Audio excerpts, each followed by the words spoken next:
দুনিয়াতে আলেম ওলামাদের সাথে সম্পর্ক না থাকার কারণে, মসজিদ মাদ্রাসার সাথে সম্পর্ক না থাকার কারণে, কোরআন হাদিস মেনে না চলার কারণে কবরের মধ্যে শুরু হয়ে যায় জাহান্নামের আযাব।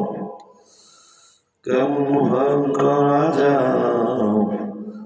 মাটির দুই পাশে চাপ তো আছে, তার সাথে সাথে 70টা বিষাক্ত সাপ ও বিচ্ছু ওই কবরের মধ্যে ছেড়ে দেওয়া হয় গুনাহগার বান্দার কবরে। কিয়ামতের পূর্ব মুহূর্ত পর্যন্ত ওই সাপ বিচ্ছু প্রতিনিয়ত তাকে দংশন করতেই থাকবে।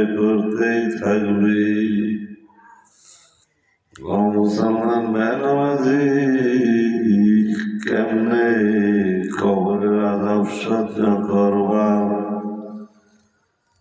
কবরের আযাব কেমনে সইবা? দুনিয়ায় সাধারণ একটু গরম লাগলে ফ্যান লাগায় রাখো দুইটা। অনেকের তো আবার এসি ছাড়া চলে না।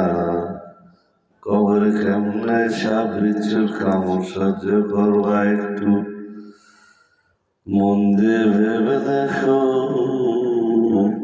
নামাজ রোজা করার দরকার আছে না?